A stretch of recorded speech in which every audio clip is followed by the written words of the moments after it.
Hello, everyone, and welcome to Two Dorks, One Mic. I'm Max, and this is my lovely best friend in the entire goddamn world, Kyle. Thank you. It's a very good introduction. Nice to see you. Oh, you're welcome. All right, so we're back, and we got shit to talk about. Let's not beat around the bush. It's Yep. like, did you want to just jump right into this, or? Well, I'm just saying, let's get into the big. Let's get into the good shit. Let's get into it. Well, Wall Street is losing their goddamn mind. Yes. So we'll kick this off with probably the biggest pressing matter on the minds of gamers and economists, and pretty much everyone else that just watches the news, I guess. The gamers versus Wall Street.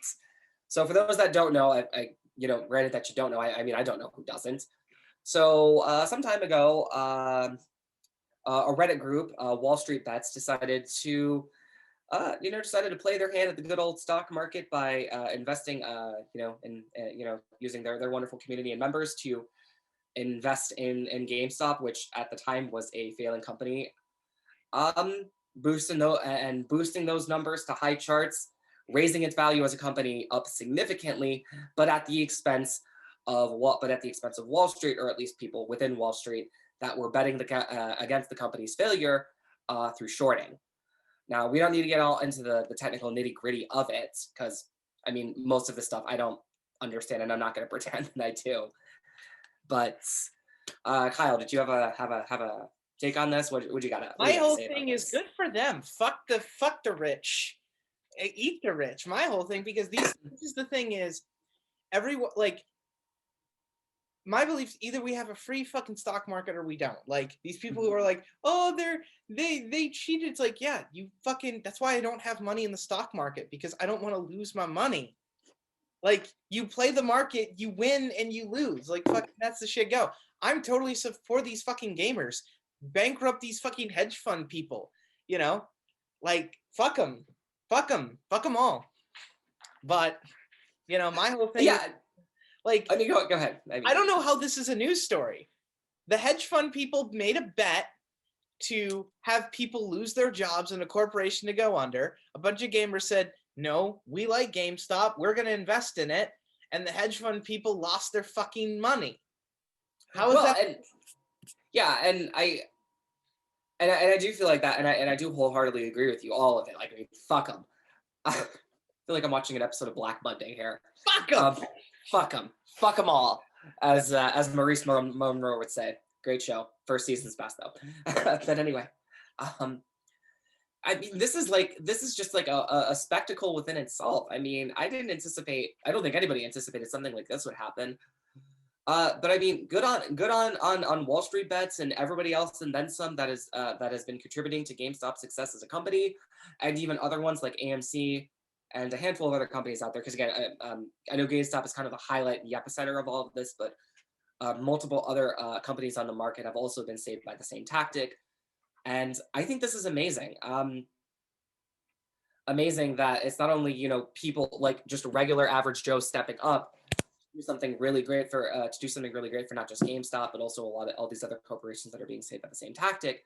Mm-hmm. But at the same time, they're showing that not only is the game horribly flawed, but just how big a bitches the people in Wall Street are going to be when they lose at their own fucking game. Oh yeah, and it's beautiful.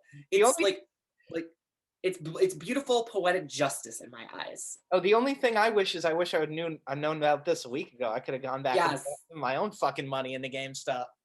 Yes, I mean, I think a lot of us are probably saying that, but that if we had known something like this was going to go down, we probably would have put a little bit. No, I don't think you can invest in GameStop now, because I think they just stopped all trading on that shit now. Well, some platforms have restricted trading for them directly.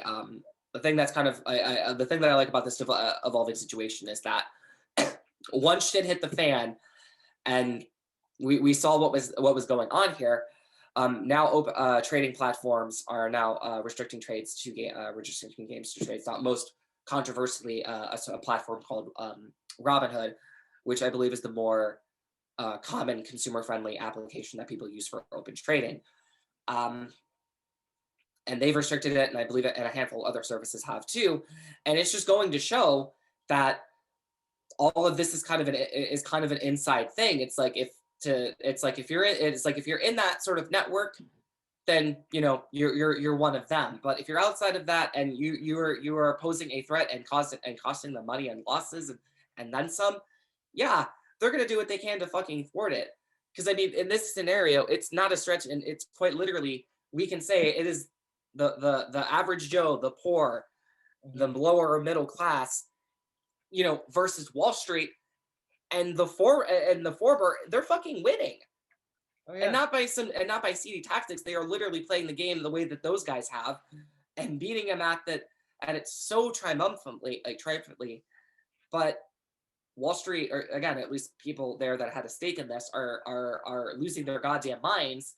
That not only did they get one up like this, but it's costing them billions, and they're doing everything in their power, from themselves and also these platforms, to basically thwart that, to maintain their wealth. And it just goes to show that not only is things over there fucked up, but just that, I guess, that whole just crowd in general, the wealthy, or at least most of them in general, are really only in it for themselves. And that's like, it is just interesting to see how many colors, like true colors, are being shown by this event going on. Oh yeah, no, absolutely. Fuck and yeah, so I mean, I really don't feel like there's really too much else to say about it, but I mean, like, more power to them. I mean, power to the players has never been more powerful, like, has never had more significance in beating now than ever, given this situation. I mean, I truly hope that this is a winning situation, because at the time of recording, right now, people that are actively invested in GameStop towards its success are being encouraged to hold the line by not just people within the community, but people very much outside of the community. Even people of influence like Elon Musk are encouraging people to hold the goddamn line. Cost those sons of bitches everything you can, and show that not only is the system fucked, but it's fair to say that these assholes had it coming. Oh god, yeah. Especially in the middle of a goddamn pandemic. Like, why? Exactly. I mean, why the fuck? It's like, I mean, they're talking about touting losses to their own personal health when people are sick, dying, or financially struggling, or all of those things together, and they're over here just focusing on their own on the money in their own pockets. And it just goes to show that it is, to them, it is dog eat world, and only to them, it's like only their success matters. So I say, fuck them. It's like, you guys lost in your own game. Tough shits. Yep. It's like more power. It's like power to the people that actually want it, that are, doing something about it, not just for the sake of this situation and the handful of other companies being saved by this tactic, but just for the people in general. It's like, for once, the little guy is not only striking back, but they're fucking winning. Oh yeah. They are fucking winning, and that is just so beautiful to see. It's amazing. And to anyone that's currently staked, holding down the line, keep doing what you're doing. This is a beautiful thing. Oh yeah. And I hope that this lasts a good long while. It's like, give those guys over there some serious help. I mean, you're doing a pretty damn good job thus far, but keep it going. I feel like this is far from over, and there's a lot of progress to be made. I know there are people trying to, hearings started regarding regulation and whatnot, regarding trade and whatnot. And I feel like, let's keep the noise going. Hold this thing out as long as possible. Cost them every penny, like, as much as you can, and let's finally pave the progress to making things better for just the little guy, for the average people, for all of our everyday people, friendos and whatnot that are out there. Oh yeah, yeah, absolutely. This is an amazing event, and I feel like this is a very interesting way to kick off the year. Yep. And I am wholeheartedly looking forward to seeing how this situation develops as it proceeds. Absolutely. So on to our next thing. Of course, after we recorded last week, one of the big topics we talked about was, man, we were going to get this Godzilla vs. Kong trailer. I'm worried because they haven't shown anything. And the day after we have recorded, of course, Like the day after we recorded, what happens? But of course, hey, the trailer comes out Sunday, and we watch the trailer, and the trailer looks really good, and it looks fun. I like the fact that it's kind of embracing the silliness of it. yeah. The only thing that I'm interested in the trailer in terms of confusion is I don't know, did the editor have something against Godzilla? Because look, I've been Team Kong the whole time, but even I felt bad for Godzilla in that trailer because he went down like a bitch. Like a bitch. Damn, just spewing fire, just the non-atomic kind. Exactly. Like fucking I mean, that's not even really like fire to be honest, but yeah, you know what I'm saying. Godzilla got knocked the fuck out. Jeez, did you just like purposely want to make a low-key reference like that? Oh, I wonder how many people will get it, but he got knocked the fuck out. Hey, at least I get it, so that's something. Yeah, exactly. Jeez, but yeah, I like watching that trailer again. Still haven't seen King of the Monsters yet, even after recording, and all the time that's passed since. But I'm pretty jazzed for this. Like I'm not like super hyped, but I can definitely say that this looks like a fun little thrilling blockbuster. Oh yeah, and I can see that's the vibe they're going for. It's just like we're not taking this too seriously. It's not trying to be. It's like we're it's like this is an event, a spectacle. We're just having fun with it, and I love that. I really love that.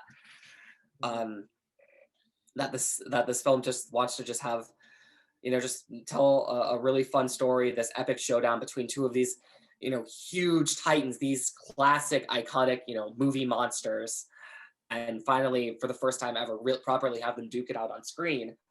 And it's like I feel like that's something we're celebrating, something worth getting jazzed about and anticipating. And already I'm seeing some discussions online. I passed that some people are doing polls, getting opinions on who do you think's going to win. It's like, this is interesting. This is very interesting to see. Whose team are you on? Because I've been Team Kong. Like Team Kong is where it's fucking at, I think. I'm not to say Team Kong. I mean, Skull Island, still a very choice movie, still a very solid, monster flick.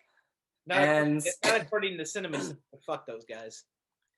Yes, let's send our dearest about of fuck yous to the guys that excuse me, sincerest amount of fuck yous to the guys that basically built an empire off of wrongfully nitpicking movies and then lying about it. It's like the internet. Yes.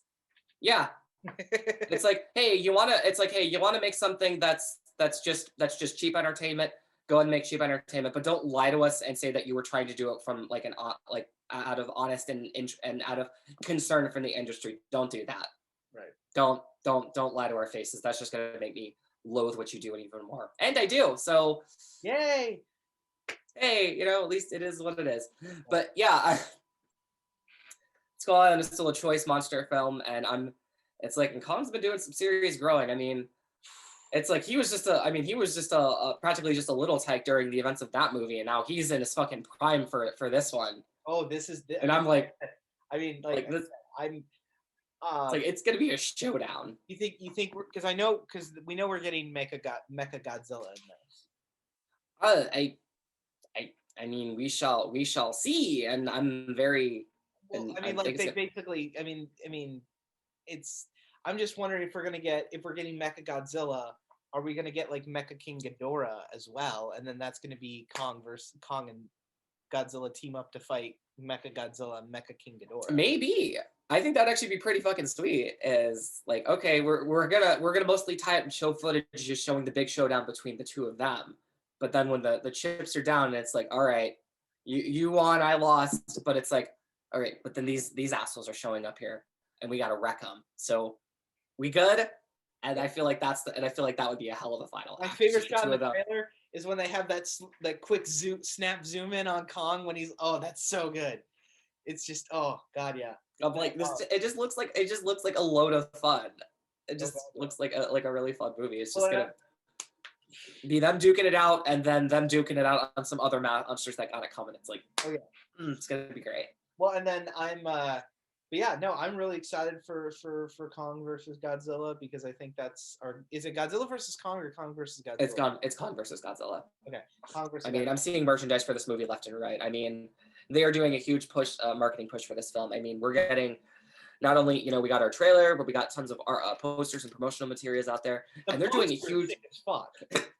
Well, I kind of like I like the sort of color contrast because I like how they kind of took the color scheme from King of the Monsters and meshed that with a sort of like more vibrant color scheme from Skull Island, right. and I thought that was a nice sort of like visual, sort of like reference to that. Oh yeah, no, and then like I said, I think I'm really excited for fucking. Yeah, and we're getting. Oh no, sorry, my bad. It's Godzilla versus Kong. My bad, I goofed. No, but yeah, there's also going to be a ton of different merchandise for this film. I mean, I'm going online and it's just like seeing all the different collectibles from different companies that's being released for this, which I think is fucking sweet. I'm almost tempted to go a little bit further and not just snag pops for this, but also I kind of want to get like a fucking like actual like statue set of Godzilla and Kong like in the middle of. I want on that. I want a statue of them on the aircraft carrier with Kong knocking Godzilla. Yes, that would be cool. That would be a bitchin' statue. Like, I typically don't buy statues, but I think I'd be willing to buy a statue of just a cinematic moment like that. Oh yeah, that's fucking. I mean, but yeah, they do have they've got like highly detailed collectible figures. They've got they've got pop vinyls. They've got a bunch of different merch that's coming out for this, and I'm actually kind of might snag some of this myself. Yeah. Well, it's like. This is I keep saying this is a fucking event. Oh yeah, this is a pure blockbuster in the old tradition sense of just like two giant monsters. Like, what is more cool than that? Yeah, it's just it's like I love it when we just get movies that just have fun. Oh yeah, like we're not trying to be super serious. We're not trying to like hit you over the head with like something critical or severe. It's just like we're just making a fun movie. Just something fun, like Fury Road, as a visual spectacle as that it is, and as well written and directed as that is, it's just a fun blockbuster. You just get to see action, like constant action and shit blowing up left and right. It's great. Oh yeah, like, and I feel like and I feel like that's kind of a similar vibe we're getting with this. It's like it looks like, I mean, the movie itself just looks absolutely wonderful. Yeah. But you can tell it's not up its own ass trying to be something greater especially with the music choice. Yes, like that was like one of the things that cued me into like that's not going to be like such a serious movie. It's like, okay, you're playing upbeat like upbeat music like that in the background of your trailer. I know I'm gonna have a good time with this. Well, and then what I'm speaking of, well, we didn't get a trailer for it, but we got an announcement for the freaking Synder Cut. Yes, you have been waiting for this for how long? God, 3/18. I'm excited. We're gonna get a double dip in March from HBO Max. We're gonna start off the month with some fucking Zack Snyder Justice League, and then 2 weeks later we get ourselves some Kong versus Godzilla. Yeah. Holy shit. I feel like maybe that just like I feel like maybe just because you're Team Kong, you just keep flipping the title like that, and I feel like that's fair. Well, it sounds cleaner, Kong versus Godzilla, because I feel like but whatever. Well, I feel like maybe I think maybe that I feel like that's just the just placing your bet. It's like Team Kong, yo. Oh yeah, Team Kong. He's the winner. But back to the Synder Cut, like. Yeah. No, I'm excited. The Synder Cut's great. Great trade. We got a great couple posters there. Yeah. I'm excited. I'm glad that we have an actual great like this is it release date. I mean, my big thing is like I don't give a shit, but like you and me are big cinema people, so like we can sit down and watch a 4-hour movie. I'm wondering if this is how normal people are gonna react to a 4-hour movie. I mean, I know they're obviously they're and shit, but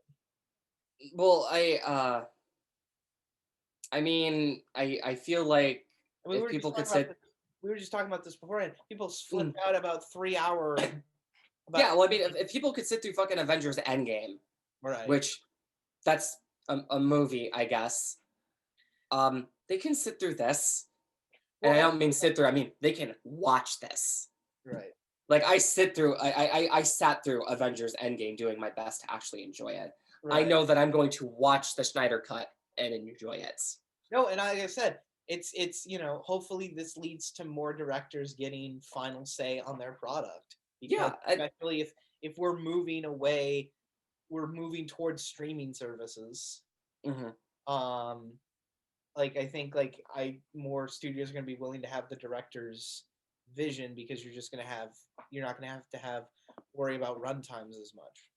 Yeah, well, that this is incredibly true, but I also just think it's just, you know, I also think it's just the cry, to let direct the cry for that got this whole thing, to where it is now. Like we're so close to finally getting to see it, and that's because the people spoke up. They wanted this. They wanted this version. They wanted to see his vision, Right. and and we are so close to getting to do so. And people are speaking up. The same for other filmmakers who have had films come out in the past that The Ayer did, cut is supposed to be getting a yeah, sequel if this does like, well, or and it just leads me to think, like, not only is this a great thing for Snyder, we get to finally see his vision, but I also do think this is going to be a great thing for filmmakers in general, that studios might be more lenient for giving them final cuts. right. Because I feel like you ever feel, I feel like whenever we watch like certain big blockbuster movies, you can always feel like there's something lacking from them. You Right. can you can just sense, or you can maybe even blatantly see where the studio stepped in and fucked up somebody's vision. Well, it's not even Hollywood. Like Hollywood is run.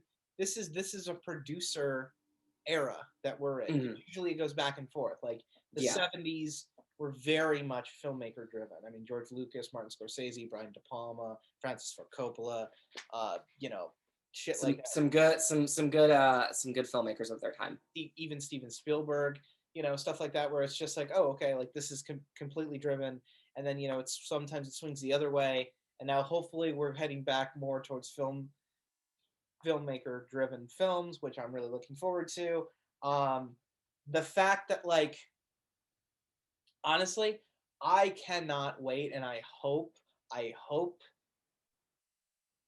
I'm telling you right now, someone is working on a documentary about the production of BVS and Justice League and getting the Snyder Cut, because I would watch the crap out of that. I think I would too. I think, given how all of that stuff went down, I think it would be very interesting to get a more in-depth look into how all of that worked. Because, I mean, yeah, you mentioned BVS, and I mean the Ultimate Edition is also a great example of this, where yeah, the final theatrical cut of Dawn of Justice was, I felt, was like, I could sense that there was some like some missing pieces here. Mhm. So getting to watch the full cut that actually, has all of that, excluded footage, that I feel, kind of paints, helps paint the full picture, Mhm. really makes the difference. That 30 minutes of footage made a huge difference Oh yeah, I still in the think overall film. I still think BVS, the Ultimate Edition, is one of the best, if not the best, superhero film that we've ever had, and I think it's genuinely a really good movie. That it's because I think people kind of got used to the Marvel style of filmmaking. I'm not one of those people who's We're like, oh, still used to it. We're right. still living in it. Well, but I'm not one of those Yeah. people who's like, oh, fuck Marvel, fuck the Yeah, like I feel like it should be explicitly clear, because I was kind of thinking it myself. It's like, we're not shills for DC. Oh no. It's like I feel like it's a decent split for us, that You know what we're shows for? Good films. oh yeah, wholeheartedly. I would wear that as a badge any day. I would fucking get a tattoo that says "a shill for good films." Yes. But no. But we appreciate, it's like we both like Marvel and DC, and we have our characters that we, kind of personally both, kind of pick and choose and like from those. But the point is, we like them both, Oh yeah. as well as, the other little characters out there that are owned by other publishers that don't get nearly enough love, like by the way, Hellboy or Spawn, but we don't need to talk about them. Like, I mean, heck, I mean, Hellboy, I got a poster of him on my wall Exactly. because he's great, but he never gets enough love. But yes, we do love them both. So we're not shells for DC. But in this oversaturated, era of just like the Marvel movie, because I feel like that's like a prominent term now, because it pretty much is. Right. I want to not only see different types of comic book films, but Mhm. I also just want to see DC get some more love, because they do have a lot of interesting characters and Well, stories that they can do. and I will say this, like Snyder, whether you like him as a director or not, and I love Snyder. Like, he's one of the best filmmakers working today. Like, fucking hell yeah.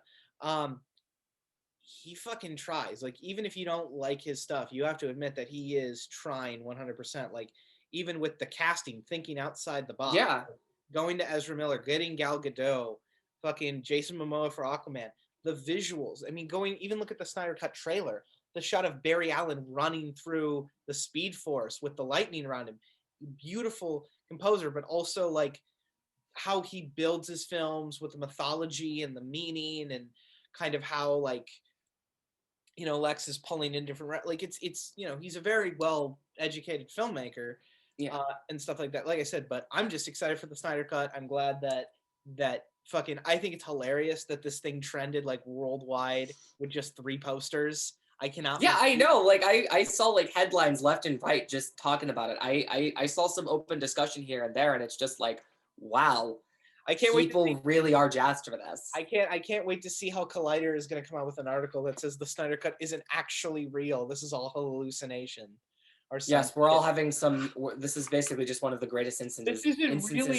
This isn't really the Snyder Cut, you guys. Like, fuck off with that bullshit. Oh no, I thought you were going more in the direction of like a collective Mandela effect or something. Oh no, I was just saying, like, fuck Collider. You know, the guys who've been working 5 years, you know, busting their ass being a Star Wars fan for 5 years. This is true. I mean, we're making a lot of enemies in this video. We are really drawing a line in the sand. Well, that's because, well, I feel like somebody has to, like, not only say these things, but you gotta just, you know, speak your mind and perhaps speak the truth as well, or definitely speak the truth. And I feel like there are a lot of outlets and publications and whatnot that they don't get it right. It's all about stirring up those clicks, yo. You mean the bloggers are wrong? Oh my god. Oh. I feel like I should just edit it, just the snippet of just Rich Evans just going, oh my god. But, yeah, but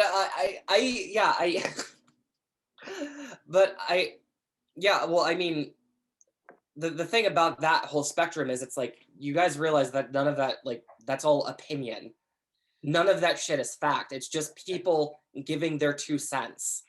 Right. Well, and that's the thing too. Like these people who, you know, or just trying to stir the pot for clicks, yo. Oh yeah, like stir the pot. Which is mostly the latter these days. It's just trying to stir those clicks, yo. It's like, I see so many bullshit articles that just, the headlines are such a blatant misinformation.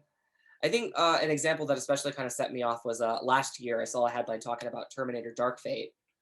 And just the way that the headline was constructed just made it seem like there was so much so much malice from one of the from one of the people that worked on it, Linda Hamilton, when in actuality, like, that wasn't the fucking case. Right. But the way that they just, like, that's how they just try to pull you in, is like, say something potentially controversial to get you to read it, and then you're like, no, that's not what that wasn't the case at all. Are you saying are you saying that reporters and news people exaggerate and twist stories to get clicks, Max? I feel like I shouldn't have to. I feel like if I have to say that, then we might be past the point of no return. Oh my god. Oh like, my god. But yeah. No, I feel like I already have to. I'm obligated to put in 1 edit of that. I don't have to do 2. No, like I said, but I'm sorry. No, I'm just saying, like, you can totally tell that we're totally, like, scripted, you guys. It's great. Scripts. I thought we only needed that for our for our actual, you know, legitimate productions. I didn't realize that two assholes talking about nerd shit needed a script. What are you talking about? What, haven't you watched most Hollywood movies today? They don't use scripts. You're insane.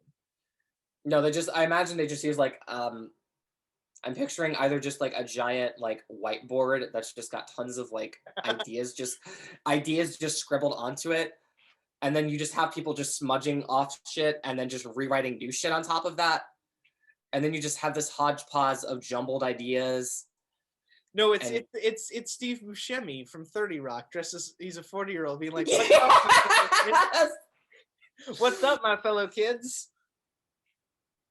I feel like, god damn it, you just want me to just have to put in edits now just to contextualize these jokes? Oh yeah. Like, fuck, you already put, it's like, there's already so much work on my plate between editing, and I have to do this shit. Oh yeah, no, you're so Fine. God, I so guess. uh, But no, it no, but like I like, said, that is funny though. no, the Snyder, like I said, I'm looking forward to the Snyder Cut. I hope we get the trailer next week. I know people are saying like the 14th because 2/14. Um, I'm looking forward to the new trailer. I wonder how much they're gonna show. I you think they're gonna show Darkseid or Uxas in the trailer? I don't know. With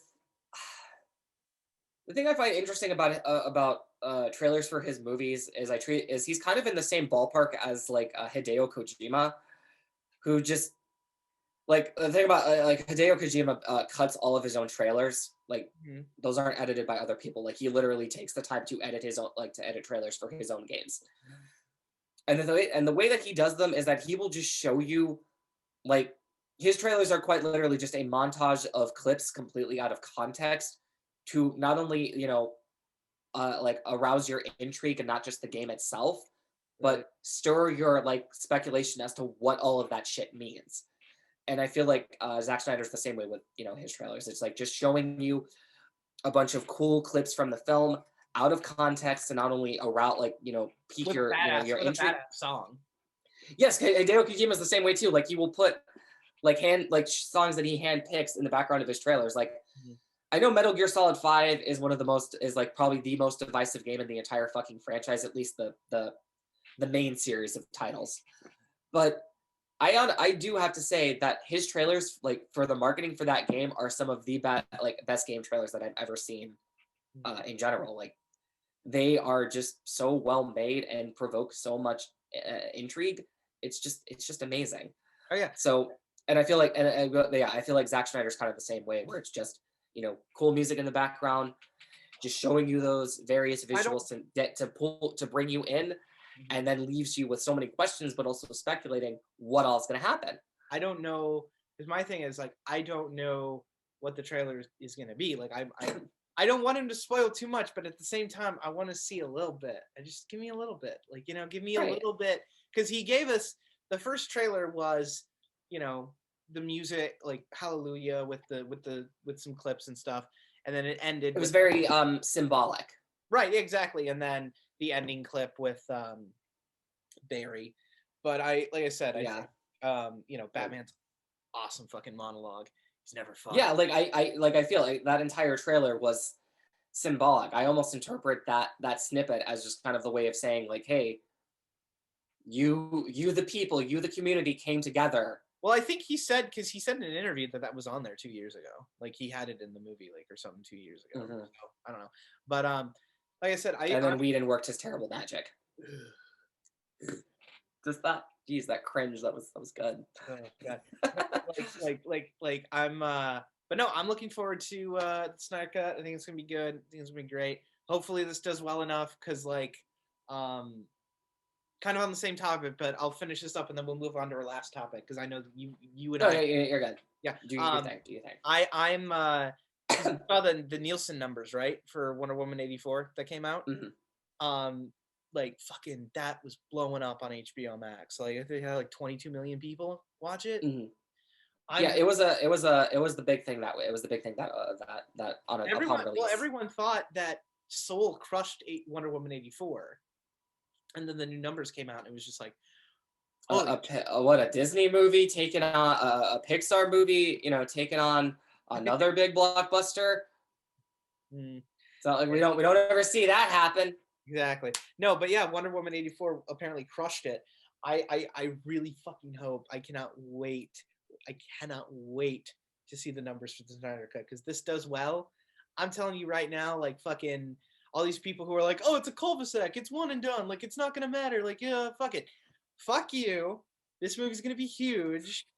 Studios not invest this type of fucking money and time to do a fucking project that's just gonna be a one and done. Like I No, want Justice League 2 and 3, man. I want all of it, so we can do Man of Steel, BVS Ultimate Edition, Justice League 1, 2, and 3, and I want to see some Darkseid, some Steppenwolf. I'm excited.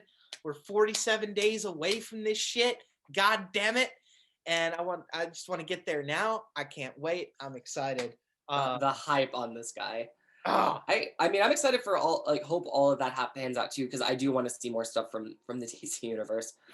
I want to see new, different shit, not just with these characters, but just other comic book properties in general. Like, yeah. I know it's something we touched on before. It's like I just want to see new, weird, different shit. No, Just fun.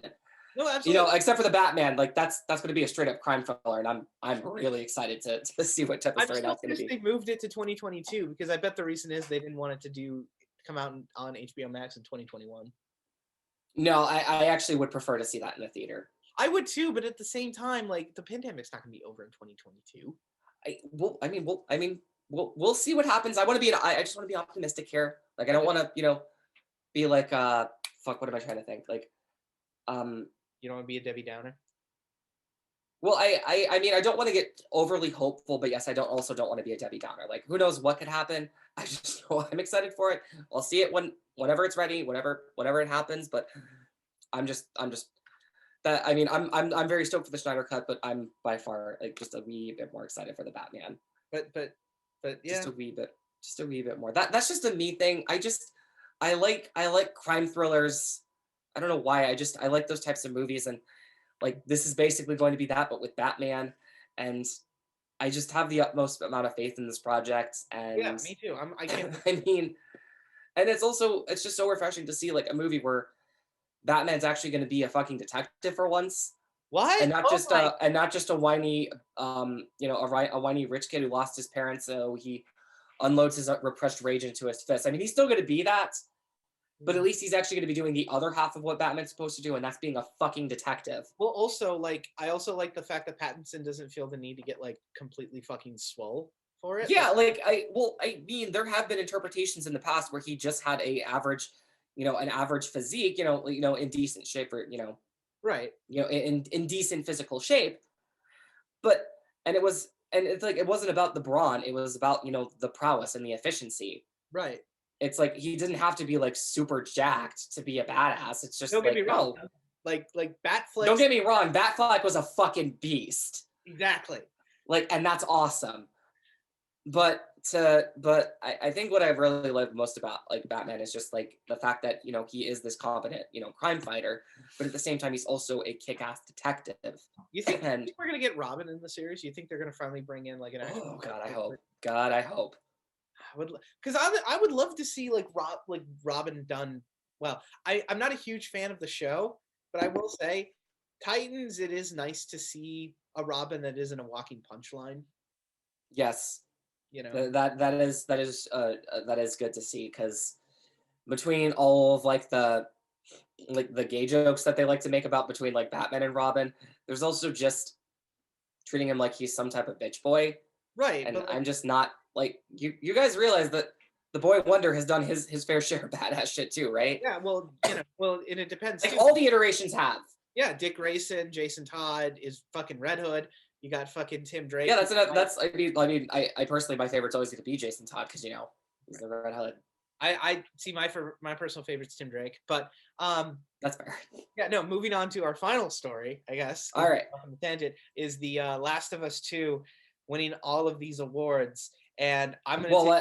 Well, above all else, what happened is that the Last of Us Part 2 has been touted and named the most awarded game of all time, and I'm just, oh God. It's not that great of a story, you guys. Well, I mean, first, yeah, we can come out of the gate and say, like, guys, let's just get it, lay it down on the table here. The Last of Us Part 2 isn't that fucking great. Now I feel like before I get into this, like, I should say I am a huge fan of The Last of Us. I mean, for shit's sake, I have Ellie's tattoo on my own goddamn wrist. I love her as a character. I absolutely love the story of the first game. The world, the premise, all of that stuff interests me so much, but even I can't deny that Part 2 just wasn't what it should have been. So, and my issue with this really ultimately is just touting this thing like it's like touting Part 2 like it's some fucking masterpiece. And when, yeah, the game looks great, it plays great, but the story is the main attraction in my opinion, and also the opinion of many others. Like, I feel like it's not a stretch to say that you're playing these games for the story, the characters, and the journeys that they embark on. And part two just is a huge, just drops the ball so fucking hard. Like, the story just is not what it should have been, and is not even remotely as good as what came before, and is just plagued with all kinds of issues that weren't even like that weren't even like glanced upon in the previous game. And it's just like, guys, I I feel like when your story, like when your experience, revolves around its narrative, then that's what we should be praising it. That's what above all should be our highest praising point, our highest point of critique, if you will, is Right. focusing on this, is the story. And since it doesn't deliver and fails in a lot of ways, then why the fuck is it getting unanimous praise from all these different outlets, from scores of people, when it honestly is not deserving of such? It's it's a mystery to me that I have the answer to, but it still baffles me that this is, that all of this praise is going on. I mean, after the game launched, it's like seeing fan art and seeing praise out the wazoo, which is great. If you love it, I'm not about to take that away from you. If you love the game, I'm not here to take that away from you. And that's not what I'm trying to do. What I'm trying to do is just bring to light and just address the big ass elephant in the room, which is the story's not that good. And I feel like that is a huge, black mark, black tally, or whatever, toward the experience as a whole. Yeah, the game absolutely looks amazing. It pushes the PS4 to its limits. The game, the gameplay is absolutely a huge step up from what we got from what came before. But the story, the main selling points, is not. And I feel we should be critiquing it and looking upon it, based on that. But we're not, and that baffles me. And Right. now we have, all of this glowing praise, all of these, awards, award steals. And now it's gotten so much to the fucking height that it's now like the highest awarded game of all time, which I didn't even think was fucking possible. Right. But yeah, the highest like awarded game fucking possible. And I'm just standing here on the sidelines like, what the fuck? This is bad. Because my biggest concern with all of this is, it's like, again, I don't want to take away, if you love the game, that's great. I'm not here to take that away from you. But I do feel like that we should take the time to deconstruct and call out where it missteps. And Mm-hmm. really yeah, we should be deconstructing it and calling it out on where it misfires. And the story is definitely the biggest offender. But I feel like my biggest problem from this whole debacle is this is going to set a bad precedent for storytelling in video games moving forward. Oh yeah, That is my biggest paranoia from this entire thing, is the precedent that this is going to set for storytelling in video games moving forward. Oh yeah, absolutely. Because like I said, part two misses the mark so much. Like, I mean, to be fair, I can appreciate the story for what it is. If it was structured differently, I definitely would be a little bit more in favor of it, but I can't deny where it misfires and where it fails, and I feel I need to call it out on such. But it just, every storytelling that you can make, everything from a writing and storytelling standpoint, part two makes. Its entire story is just constantly going all over the fucking place. And it's like, your story fucks up when you are doing flashbacks within fucking flash, when you are constantly diverting focus to jump all over the goddamn place, to not only present us with scenes that we don't really need to begin with, Mm-hmm. or to contextualize or explain shit that easily could have been done in game. Right. One of the biggest things that I love about the first game's approach to storytelling is the fact that all of its exposition, all of its world building, all of its character development was done in real time over the course of the fucking journey. Mm-hmm. Everything that you need to learn about Joel and Ellie is done entirely through their interactions together, over the course of the story. Everything that they learn about each other that furthers their bond, that furthers their development into this father's like daughter like duo, is done entirely through their dialogue, through their interactions, and the way and everything that happens to them over the course of the story in real fucking time.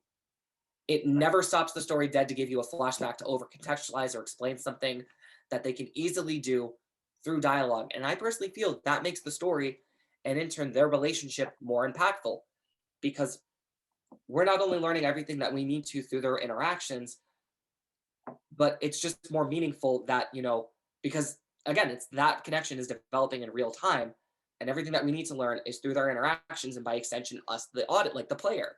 That's great storytelling. That's great writing. But part two fails so hard because all of that, because we get that still to some degree in bursts where characters, still do have, interactions in real time during gameplay. But I felt like it was lacking in the amount of detail and complexity where it's like, okay, yeah, I feel like, characters should be explaining themselves, explaining these things and trying to express how they feel in real time. But then the story stops fucking dead to show us a fucking flashback that explains shit that could have easily been done in a couple of sentences or less. And that's just not good storytelling and just fucks with the flow of the overall game. Exactly. No. Like, again, like when the entire story has to stop fucking dead to contextualize and explain Abby's entire presence in the whole fucking narrative for several hours of game, that's when you fucked up on a writing standpoint. Oh, yeah. Something that easily could have been explained through dialogue in real-time gameplay, you could have easily condensed her entire section to 2 hours or less. It did not need to be half of the fucking game to contextualize and develop her character. If you wanted to, like, I would have preferred if the entire story was structured where, as we're going through the days in Seattle, it's like, okay, we got our first day with Ellie, and then we transition to a date with Abby, and we're getting to see the story progress in real time, swapping back and forth between those perspectives until they finally converge. And that's, until they finally converge when they confront each other at the theater. And that should have been the final fucking climax, like the epic climax of the game. I could have lived with the overall story just a little bit more if it was structured differently, but it's not. And as a result, it's more jumbled and messy than it should be, in favor of telling us this, jumbled story that spends way too much time explaining shit that you don't have to this way, and also just emotionally manipulating your audience too. Right. Like, again, like all of this shit could have, like, the story is just told so poorly, and even the story as a whole just isn't that great, and that's just a huge discredit to the overall experience. And I'm paranoid about how the precedent that's going to set, because think about it, a game like this game, being as much of a winner as it is, and apparently the hearts of so many people, imagine what that's going to mean for games moving forward. Like, imagine a game a highly anticipated game that you might be looking forward to, or imagine a game that you would like to see down the road apply this type of approach to storytelling, or and just looking at the final result, and you're just gonna be like, what the fuck happened? Or what if that just leads some people to think it's like, okay, well, if they could get away with writing a story like this, then that means we can too. And it's just, you're either going to get people trying to emulate the style of storytelling and direction that this game took in their own titles, or maybe thinking like, oh, well, if they can get all of this high and mighty praise, but their story wasn't that good, then maybe we don't have to put so much fucking effort into ours and people will love it. It's like, oh yeah, we can have a shit story, but people love the gameplay. People love the look of everything. And that's good enough for them. It's like, no, it's not.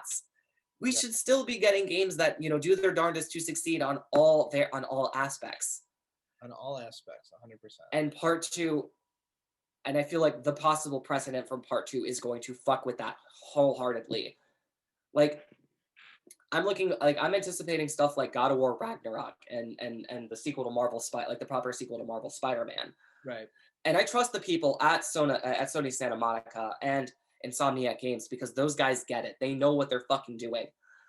But Okay. can you imagine like smaller developers or just other companies in general taking the games that you're anticipating or taking properties that you love and applying this type of mentality to storytelling in their own games, and how badly that's going to fuck with the legacy, with the overall just like reception to your product. Right. That's bad. It's It's very like it's very bad. It's like I love movies. That's obviously not a fucking secret, but I also really love games. In fact, I've gotten more thought-provoking, impactful experiences in video games than I have movies the last several years because the film industry in my book has been lacking. There's every year we get a handful of film or less of actually good films that I get something out of. Right. And so much so that games have been picking up the slack for me.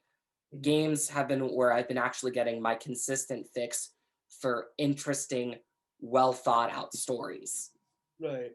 Like that has been my place to get good thought provoking narratives that maybe they bring me to tears, maybe they have me really thinking about shit like what I just experienced.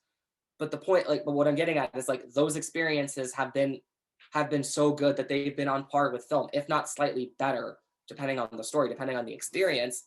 And that's amazing that over the last decade it's been proven that video games are just as immersive and engaging of a storytelling media as film, as television, So to get something that completely fails in just about every possible way, or just flat out every way, if I want to be, blunt about it, if I want to be a dick about it, I guess. Not to be like dick in a malice type of way, but just to be blunt about it. Right. But to be touted with so much praise, and it's like, oh, the story was so great, and the characters and everything. It's like, where the fuck have you been? Did you actually play it? Did you actually take the time to think about it? Or are you just singing to their tune and taking away from it what they want you to take away from it? Which, if that's the case, then I really encourage you to replay the game, or maybe look at some deep dive, or maybe look at some very deep dive video essays that deconstruct the plot. I think I'm actually gonna put a couple of video essays that I've seen that explore some very interesting, alternate perspectives, because I do feel like that's a very important thing with games critique, is just getting multiple perspectives. Like, okay, maybe what I took away from the experience, or maybe what you took away from the experience, will differ, maybe in a good way or a bad way, from someone else who does like a deep dive essay deconstructing the entire experience. I think that's very an interesting thing to do, and just a very good thing to do, is just get perspective. It's like, okay, I thought this about this particular game, but what did somebody else think about it? Did they see or perceive something that I didn't? Did they like it in a way that maybe I don't? Et cetera, et cetera. I think perspective is a very important thing. Excuse me. Oh. So I think I'm going to include some links to some very interesting video essays that I've seen, after the game launched, that definitely not only added some interesting perspective and insight, and definitely brought some things to my attention that I haven't personally thought about, or just provided some perspective or insight and ideas that I haven't necessarily thought about myself, in tandem with my own with my own thoughts on the game, to kind of give me a little bit more of a, I guess, fleshed out idea of not only how people have reacted to this, but how people interpret the material. And most of the essays that I've seen, unfortunately, are in the category of they didn't like the experience. Right. They actually have some very valid points as they deconstruct it and go into depth. And like, yeah, some video essays that I've watched were basically just shit posting and bitching about they didn't like this, but no, I feel like there are some very interesting opinions out there that probably do a better job of explaining where the story misfires in the ways that I can't presently, or maybe in general. Mm-hmm. And I feel like that's very important. So I feel like if you're in the boat of like, you absolutely love this game and you think the story is somehow like really good and not maybe amazing, then I would implore you to watch some video essays exploring that, and maybe even replay the game and just really, really think about that, because you take the time you're going to realize that the story is not that great. And as a whole, the game, by extension, the overall game isn't that great. And we should not be praising it in the way that the mass majority is. And be weary, because this game's success could very well mean a huge decline in quality, in storytelling and quality for games moving forward. And that genuinely concerns me.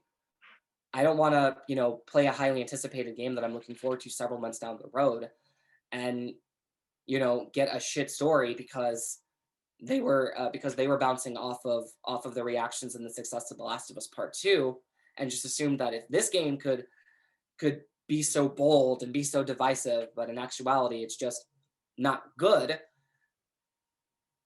or just not good, or just think like, oh, well, if a game like this can get away with telling a piss poor story or just a jumbled story, Right. depending on how you want to look at it, then we could pull the same shit too. Like, I do not want to live in a future like that, where we take a huge step backwards and go back to a time where games are just, dumb entertainment. It's like, I mean, yeah, there are games that are still dumb entertainment, but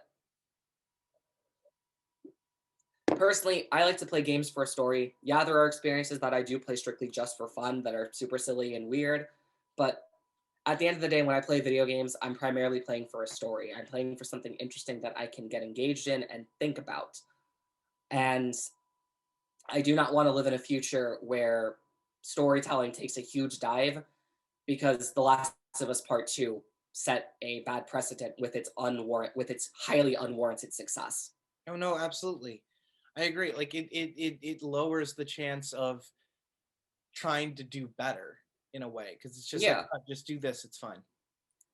Well, I mean, there's a number of different variables as to why the story is such a jumbled mess. Primarily, the fact that Neil Druckmann, that writing duties were more of a kind of lopsided, divisive effort this time around. But I'm not here to go into that. I'm just speaking about as a whole.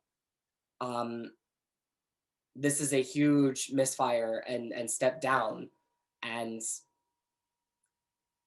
I just don't want to. And I'm trying to think of like an example in my mind, but I just don't want to play any game in a series that I love, or maybe even a new original title in general that just is bouncing off of the example that this sets, and ends up delivering a lackluster, if not terrible, product as a result of that. It's like we've spent so much time, building up the industry and making it, as big and successful as it is today, and really showing just how engaging. I mean, for crying out loud, we have, huge, big budget AAA titles, or even smaller scale independent titles that are attracting Hollywood talent. Mm-hmm. It's like actors and actresses from the industry want to be a part of these projects now because they're so engaging and so engrossing. Fuck, that's what Kiefer Sutherland was all game to join Metal Gear Solid 5 to play Snake. And Keanu did. Yeah, it's like it's like those guys saw just how engaging and story driven, and how, complex, from a storytelling standpoint, experience like video games and those kinds of experiences can be, that they were willing to, to like join in. And we are getting, and we've gotten so many different games in the past, and we are getting so many different games in the future where all kinds of talent are stepping in and taking interest and wanting to be a part of this, because they see the potential to be a part of some really good, interesting stories that are interactive and engaging and allow for so much more to be said and done. And because like back in the day, a celebrity being in a video game was a rare treat, but now it's part of the standard, and it's a wonderful thing. And I don't want to, and I don't want us to backpedal to the point where that's not the case anymore. Like, I feel like we can get, I mean, yeah, and not to discredit voice actors. I mean, they have their place in the industry too, and have done there are so many, kick-ass performers out there that have been doing fantastic work for decades and still continue to do amazing work today. But to have all of this other versatile talent that are stepping into the fray and making their contributions is so amazing and fun to see. I mean, I can think of so many different games that have noteworthy or actors that you just might recognize in general that are a part of them, and they do so much great, and they do so they do so well in it. It's almost like they were a part of this from like a part of the industry from the get-go. This like that fits them so much like a slipper, and they do so great with the characters that they portray and the material that they're given. And I want to see more of that, but I worry that The Last of Us Part 2's highly unwarranted warranted success is going to not only potentially put a damper on that, but steer things backwards. And I really do not want us to be living in a future like that. Yeah. Oh. But that's really all I have to say about that. This is an incredibly controversial hot take, and I can imagine like just in my head all kinds of shit that I would get for that, but somebody needs to fucking say it. Oh yeah. Somebody needs to step up and fucking say what needs to be said. Again, no disrespect towards Neil Druckmann, Haley Gross, the entire cast, and all the hardworking people that poured their blood, sweat, and tears into making this game a reality, into making it a product that we can play to our heart's content. But my word, everything that I'm saying and my entire stance comes from a place of love and concern. I want storytelling in video games to be so much better. We, as the players, we as people deserve good stories. And this, unfortunately, does not tell a good story. And I do want things to, and I want things to get better. I want Naughty Dog to hopefully take something away from that, learn, and do better with their next project, and other developers to take notes and try to step it up and do the best that they can in all of these in all aspects, especially storytelling, if that is the focus of your game. So it's not coming from a place of malice. It's not coming from a place of hate. It comes from a place of love and concern. I have absolutely no disrespect for any of the people that were involved in the making of that game's development. And I just want things to get better from here. I feel like we all deserve better. And I feel like if we embrace and accept where the flaws are and try to strive to do better, we can have a more positive future. But the way things are right now, I'm genuinely worried and concerned about that sort of future, about that sort of thing moving forward.